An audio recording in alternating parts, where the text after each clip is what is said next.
But yeah, I'll just tell you a little bit about Chunk. We're a company that works in Glasgow. We create interactive entertainment, which is kind of corporate speak, but a lot of what we do is games. And apologies, but this is a bit of a corporate presentation. So what we do is create entertaining interactive content that helps organise achieve our goals. So that could be awareness, engagement, education, positioning, sales, whatever the challenge is for a client. So we do work for hire work largely, and we're also at the moment pitching our own sort of TV shows with our interactive side, but I'll maybe tell you about that later if I remember. So what that means is, who do we work with? We work with brands, broadcasters and entertainment companies, so that's like our client base. So that's people like Channel 4, BBC, Disney and people like that. So what we could be doing is creating a game that helps with product education, like for a brand, say, you want to sort of teach people more about how great that chewing gum is and why it's really good. Or it could be an app that allows for a deeper experience of a TV show, so some kind of play-along thing or that kind of stuff.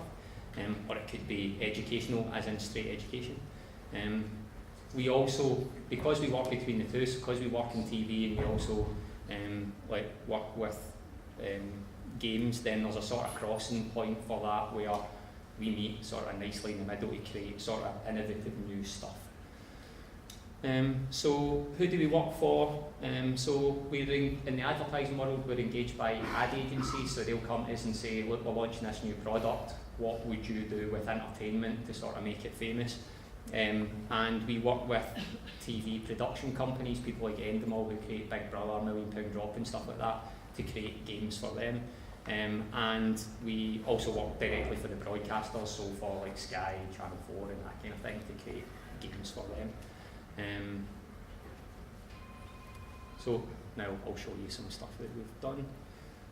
So kind of picked out a broad section of stuff to show you the kind of work we do. This is in all different platforms. That's one of the sort of challenges in work for hire, that sometimes working in like one technology won't suit another solution. So we'll be working on mobile one time, desktop another, we'll be working on HTML5, next thing Unity will be the best solution.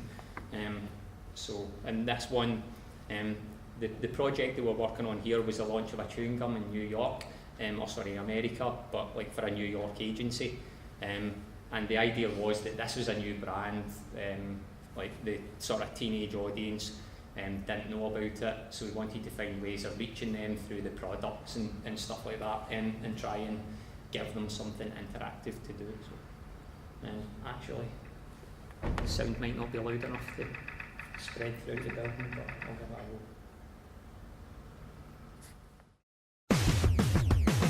go. Presenting the world's first Artcade, an interactive art gallery where teens can scan and collect all 18 pieces of ID Gum's unique pack artwork created by emerging artists. Scanning artwork unlocks free games in an online video arcade.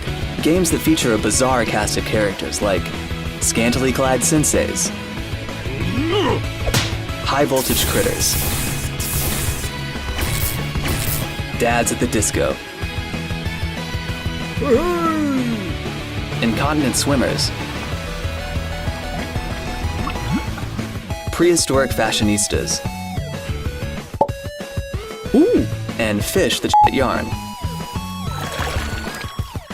Games are released regularly, giving newcomers a ton to check out, and true ID ninjas can scan multiple packs to unlock games early, as well as stealthy game-changing combos.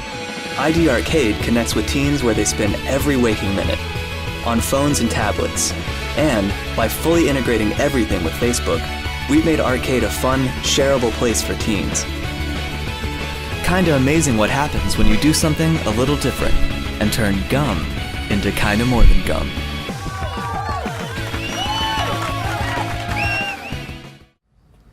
So that's sort of a sort of typical advertising project we work on. The advertising work's really fast turnaround, which can be stressful, but it's also pretty enjoyable. We had like loads of sort of WarioWare games to make there.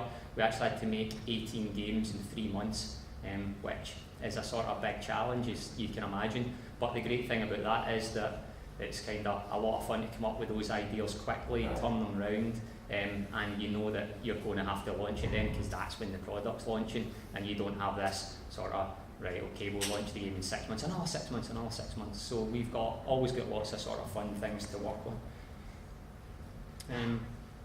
We also do a lot of work for people like the BBC, so we do a lot of work in children's games and those kind of things.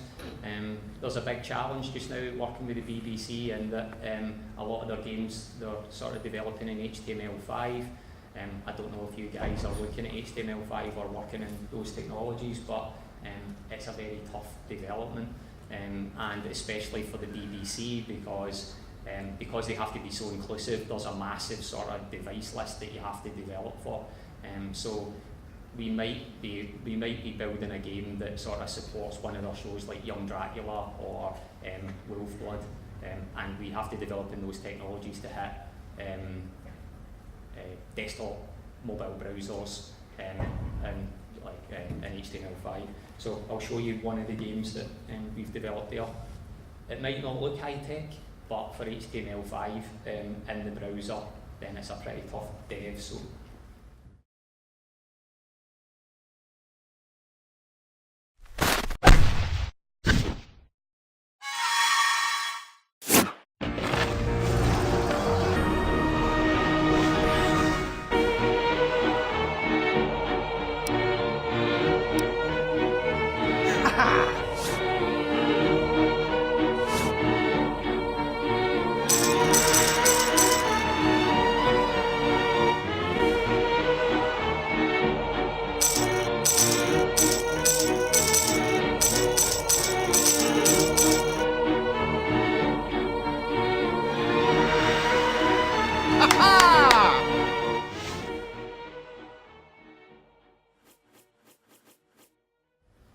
So then I'll just show you this one last project. So this is kind of like the TV work that we do.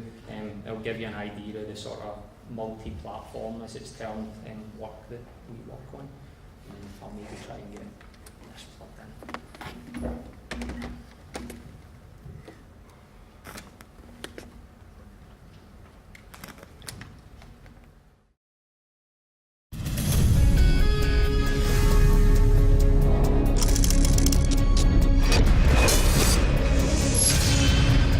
The Bank Job is Channel 4's groundbreaking new game show.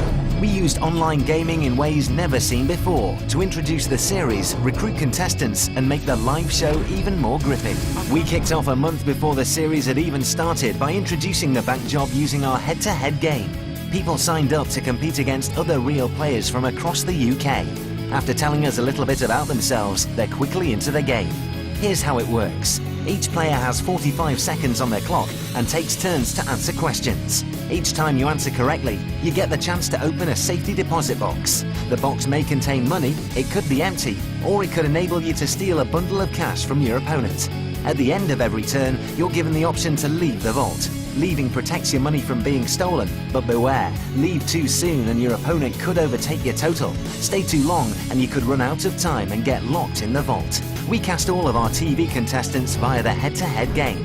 Host George Lamb introduced the game in a series of exciting live trails a month before the show started. We'll be live from a real bank in the middle of London each night, and the only way to be there answering questions for serious money is by playing the Bank Job online game. 325,000 people registered to play the head-to-head game, and a staggering 9.5 million games were played in a month. Adding all those games together, an astonishing 73 years of game time was clocked up over the first month. 2 innovative games that not only deepened engagement and drove awareness of the show, but also helped us cast a new breed of game-savvy contestants. Open your cases.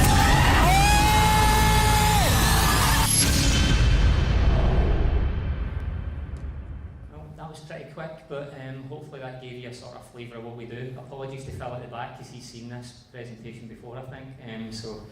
But thanks a lot for your time.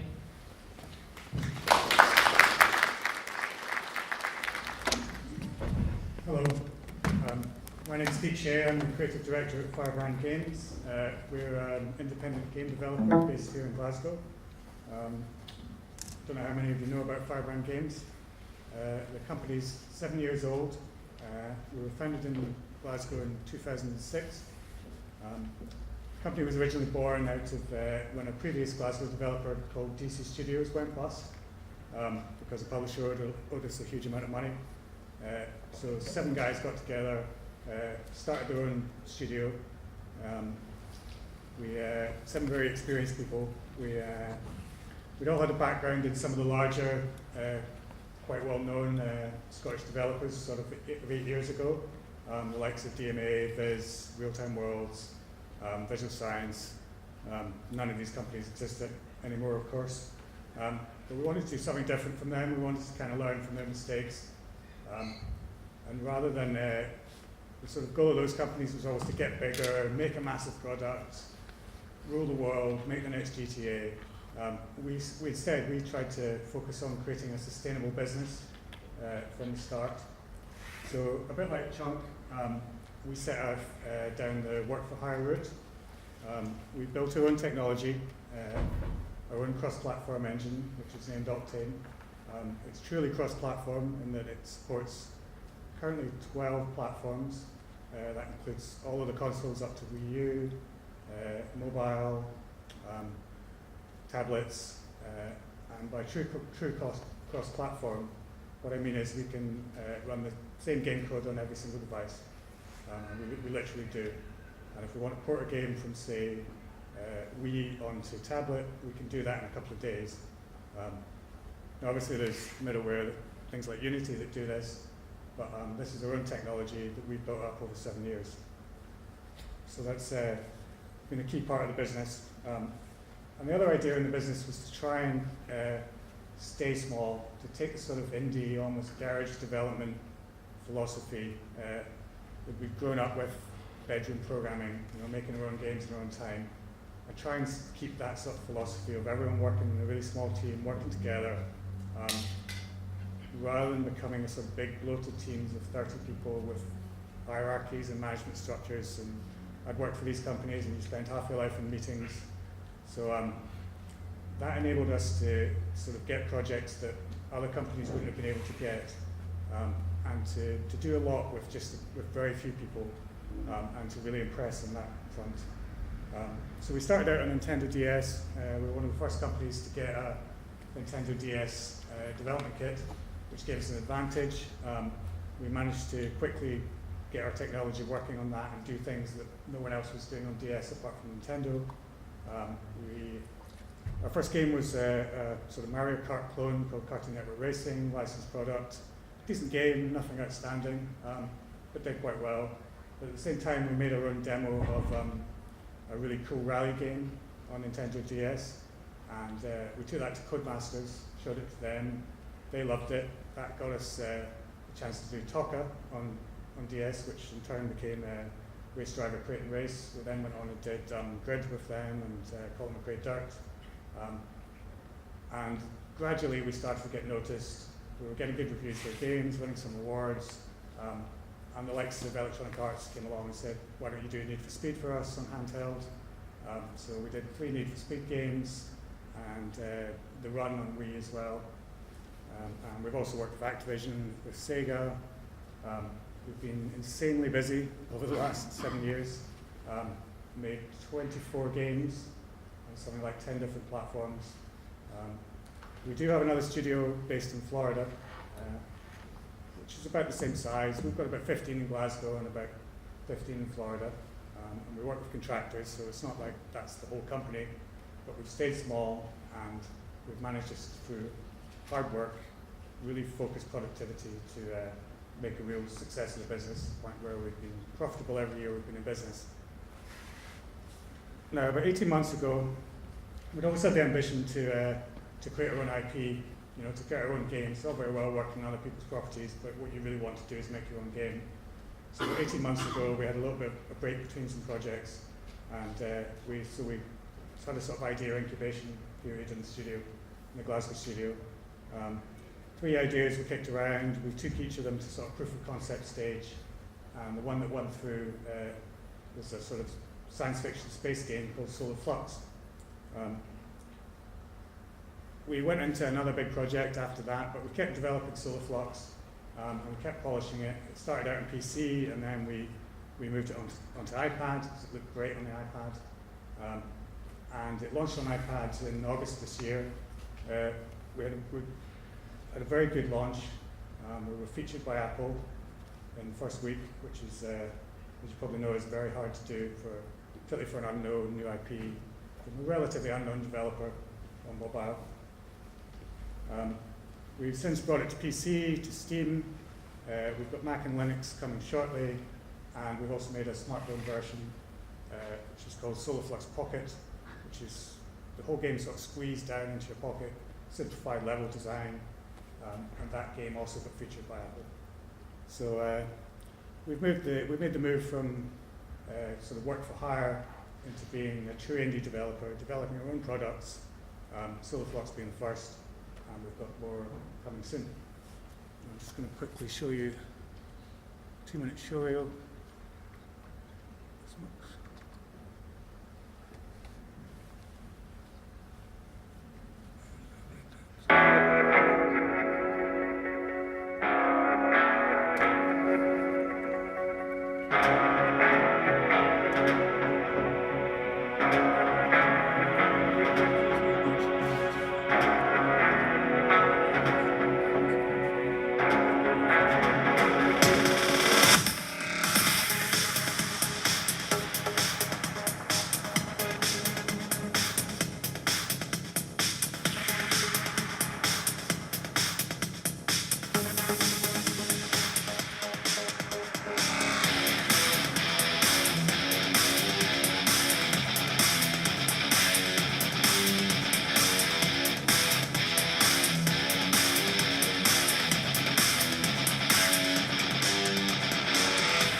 Okay, that was great, very impressive.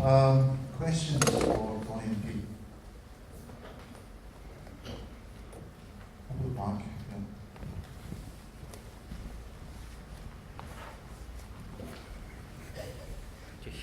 yeah. So this is a question for Firebrand Games. You say you want to stay small, but how do you resist the temptation of, like, say there's 2 contract possibilities coming up? It would be very easy to say, well, we'll take on both contracts and we'll expand a little bit. How do you resist that temptation to stay small? I think that's a good question. I'm not ruling out we're ever going to do work for hire again by any means, but the truth is, the sort of work we were doing, work for hire and sort of mid-tier console games, has kind of gone away. You know, as console gamers, you probably know this. The middle tier products that used to sit beneath the massive AAA games, they just don't exist anymore.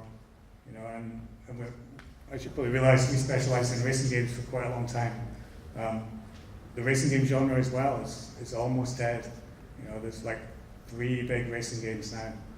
You know, so you know, we're still looking for work for hire opportunities, but at the same time, we really want to push forward with making our own games. You know, the company's never been as excited as it is now with what we've managed to do over the last year.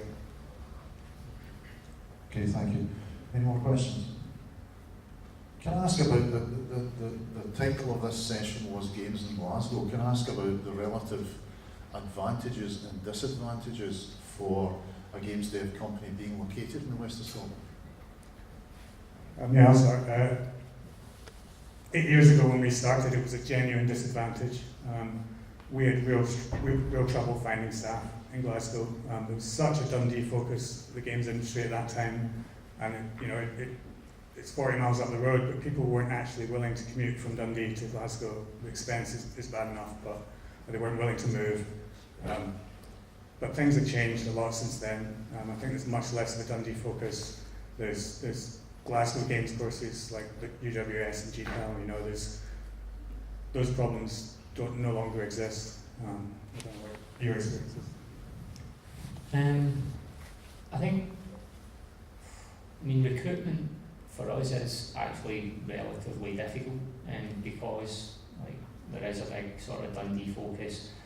For some reason, it is a big deal for people even to travel from Edinburgh to Glasgow and back. Like I think you find in like a lot of our competitors are in London and Brighton, and you'll find that people will have no problem commuting like an hour and a half, like every day, like one way, so 3 hours in total in a day or more. But in Scotland, it's often hard to get people to commute by a half-hour bus journey. So it is pretty difficult to sort of hire people. Getting people of the right experience as well is fairly tricky because a lot of the stuff that we do is in mobile and sort of slightly emerging technologies like HTML5 and that kind of thing. So finding people that are actually experienced in those kind of fields has been problematic over time. Like now Unity's sort of like the big thing, and it feels like it's establishing itself, so it feels like you're not always sort of moving on to the next thing. But by the same token, it has been quite hard to find sort of experienced developers, whereas in some parts of the UK, crazily enough, considering like some of the best students are here, there are kind of more experienced developers to use. For us, because our projects are pretty short time scale, then you have to ramp up the teams really quickly. It's much better if people are in the office working together, because you've got to sort of quickly iterate and prototype and those kind of things. And having people that work remotely is a bit of a challenge for us as well. So finding those great developers that can come in and work with you, like in the office, is fairly tough. Artists seem to be more abundant, but it is pretty difficult. Thanks very much.